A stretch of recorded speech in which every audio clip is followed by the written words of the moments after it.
Hello friends, आप सभी का फिर से स्वागत है मेरे चैनल ब्रजवासी व्यंजन संगम में। आज मैं आपको सीता जी की जन्म स्थली का दर्शन कराऊंगी। जैसा आप सभी जानते हैं कि सीता जी का जन्म सीतामढ़ी में हुआ था। साथ में सीता जी और राजा जनक जी से जुड़े उन तीर्थ स्थानों के भी दर्शन कराऊंगी जो आज सीतामढ़ी में स्थित हैं। हमारी जनक नंदिनी सीता जी का जन्म बिहार के सीतामढ़ी शहर से करीब 5 किलोमीटर दूर पुनेरा धाम में हुआ था। और आप वीडियो को अंत तक देखिए, मैं उस स्थान का भी दर्शन कराऊंगी जहां पर सीता जी ने जन्म लिया था, घड़े से निकली थी। और साथ में ऋषि मुनियों के कहने पर जनक जी ने हल चलाया था और जहां हल चलाने से पहले उन्होंने महादेव की पूजा की थी। तो उन हलेश्वर महादेव के भी दर्शन कराऊंगी। आप वीडियो को अंत तक जरूर देखिए। और इसी पुनेरा धाम में हमारी सीता जी का बहुत ही भव्य, बहुत ही सुंदर मंदिर बना हुआ है। तो चलिए दर्शन करते हैं।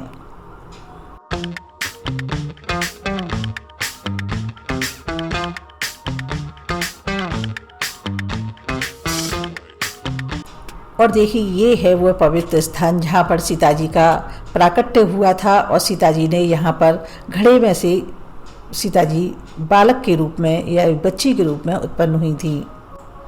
और ये मंदिर बहुत ही खूबसूरत, बहुत ही बढ़िया बना हुआ है। इसके पीछे एक तालाब भी है, मैं आपको उसका भी दर्शन कराऊंगी। साथ में मंदिर में अपने माता पिता के साथ, परिवार के साथ में सीता जी विराजमान हैं, आप उसका भी दर्शन कीजिए। और यहाँ पर फागुन की अष्टमी के दिन सीता माता का जन्मोत्सव मनाया जाता है। तो बहुत बड़ी मात्रा में यहाँ पर श्रद्धालु आते हैं दर्शन के लिए। काफ़ी संख्या में यहाँ पर भीड़ होती है और इस मंदिर को बहुत ही दुल्हन की तरह से सजाया जाता है। जैसा आप सभी जानते हैं कि सीता जी का बालकाल जनकपुरी में बीता था, मिथिला में। तो मैंने उसकी वीडियो अपलोड कर दी है। आप देखना चाहें तो वहाँ का जनकपुरी का दर्शन भी कर सकते हैं जहाँ सीता जी का बचपन बीता था। उसका लिंक मैं डिस्क्रिप्शन बॉक्स में दे दूँगी, तो आप वहाँ जाकर के देख सकते हैं। तो आप जोर से बोलिए, बोलिए सीताराम की जय। देखिए, ये पीछे का प्रांगण है जहाँ पर काफ़ी अच्छा बना हुआ है, काफ़ी सुविधा है, यात्रियों को आने के लिए, बैठने के लिए स्थान है और अपना नहाने धोने का, खाने पीने का भी जगह अच्छा है। तो देखिए, इस तरीके से बहुत ही सुंदर बना हुआ है और पीछे तालाब है, आप उसका भी दर्शन कर सकते हैं।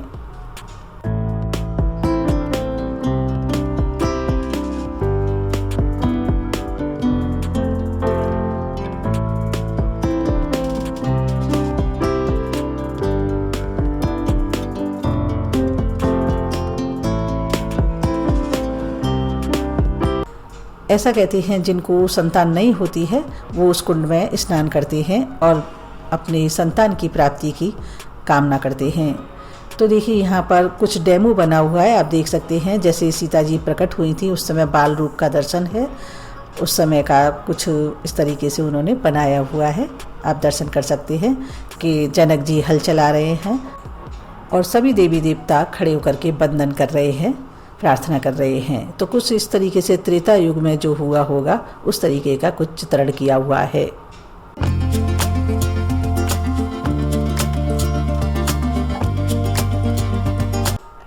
और आप कभी सीतामढ़ी आएँ, बिहार आएँ तो आप यहाँ दर्शन करने जरूर आइएगा।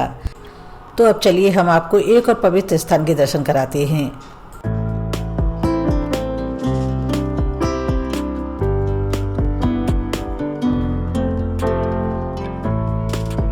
ऐसा कहते हैं कि सीता जी को प्रकट होने के बाद सबसे पहले यहाँ लाए थे, तो यहाँ पर भी उनकी जन्मस्थली बनाई जाती है। यहाँ भी बहुत ही पवित्र स्थान है। ये मंदिर भी वो पुनेरा धाम वाला जो मंदिर है उसी के पास में है। तो इस तरीके से इसके भी दर्शन कर लेते हैं। इस सीतामढ़ी को पहले सीतामढ़ई कहते थे, जो मिथिला राज्य में आता था। तो अब बाद में इसका नाम सीतामढ़ी रख दिया गया। तो देखिए, ये भी वो जानकी जी का प्राकट्य स्थली है जहाँ पर सीता जी को सबसे पहले लेके आए थे राजा जनक जी, क्योंकि राजा जनक जी का राज्य था। पहले ये सभी जगह मिथिला राज्य में ही आती थी, अब मिथिला नेपाल में चला गया है और बिहार में आती है सीतामढ़ी। और इस स्थान को भी जन्मस्थली के रूप में मानते हैं। और ये यहाँ पर छोटे बड़े बहुत सारे मंदिर हैं, आप दर्शन कर सकते हैं। बहुत ही सुंदर बनाया हुआ है। ऐसी मान्यता है कि जनक जी सीता जी के प्रकट होने के बाद में सबसे पहले इसी स्थान पर लेकर आए थे सीता जी को। और यहाँ पर भी सीता जी अपने माता पिता के साथ में विराजमान हैं, तो आप दर्शन कर सकते हैं। और यहाँ पर भी बहुत ही भव्य मंदिर बनाया हुआ है। और अब चलते हैं आगे दर्शन करने।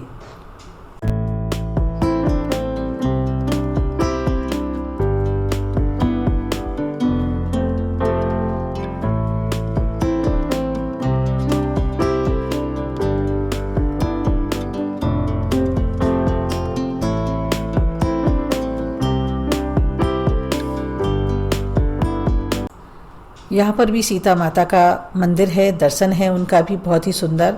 और इस मंदिर में एक साइड से कुंड भी है, आप देख सकते हैं, जैसा कुंड देख रहे हैं। ऐसी मान्यता है कि इस कुंड में स्नान करने से जिन दंपतियों के संतान नहीं होती है उनको संतान की प्राप्ति होती है, माता की कृपा होती है। तो जो लोग जिनके संतान नहीं हैं वो लोग आकर के यहाँ पर दर्शन करते हैं और कुंड में स्नान करते हैं। तो इस तरीके से आप यहाँ का दर्शन कीजिए। आप सामने जो चित्रण देख रहे हैं, आप देख रहे हैं कि जनक जी हल चला रहे हैं, माता सुनैना जी है और साथ में हल चलाते में नीचे एक कन्या बैठी है जो पृथ्वी में से उत्पन्न हुई है। इसके पीछे की एक कहानी है जो मैं आपको सुनाती हूँ कि त्रेता युग में एक समय की बात है कि मिथिला राज्य में भीषण अकाल पड़ा था। तब ऋषि मुनियों की सलाह के बाद में राजा जनक जी ने यज्ञ करवाया और वो यज्ञ उसी स्थान पर आज यज्ञ करा था, उसी स्थान को आज हलेश्वर के नाम से जानते हैं। महादेव जी की पूजा की थी और पूजा करने के बाद हलेश्वर भगवान को स्थापित करने के बाद में पूजा अर्चना करने के बाद भोलेनाथ को मनाने के बाद उन्होंने इसी स्थान से हल चलाना प्रारंभ किया। और इस बारे में इस पर भी लिखा हुआ है, आप देख सकते हैं। आज भी इन महादेव जी की काफ़ी मान्यता है, काफ़ी लोग इनकी पूजा अर्चना करने आते हैं। राजा जनक जी के कोमल हाथ थे और वो अपने कोमल हाथों से उस बंजर ज़मीन को जोत रहे थे और हल चलते चलते करीब 5 किलोमीटर दूर पुनैरा धाम में पहुंचा। पुनैरा गांव पूरा बंजर था उस समय। हल चलते चलते एक घड़े से टकरा गया और उस घड़े में से बहुत ही सुंदर परी जैसी कन्या मिली और वही थी जगत जननी माँ लक्ष्मी अवतरित सीता माता। और उसके बाद में पूरे पृथ्वी लोक पर घनघोर बारिश हुई और फिर कभी भी अकाल नहीं पड़ा और खुशहाली छा गई। तो सामने जो आप दर्शन देख रहे हैं भोलेनाथ जी का, ये वही बाबा भोलेनाथ हलेश्वर महादेव है जहाँ से जनक जी ने पूजा अर्चना की थी, प्रारंभ की थी।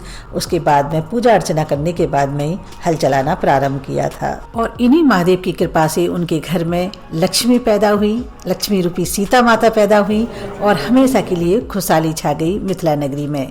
तो आपको अगर वीडियो अच्छी लगी हो तो प्लीज़ इसको लाइक और शेयर ज़रूर कीजिएगा और अभी तक आपने मेरा चैनल सब्सक्राइब नहीं किया है तो प्लीज़ सब्सक्राइब जरूर कीजिएगा, जिससे आने वाली वीडियो का नोटिफिकेशन आपको मिल सके। फिर मिलते हैं नई वीडियो में, तब तक के लिए टेक केयर, बाय बाय, जय श्री कृष्णा, जय श्री राधे, धन्यवाद।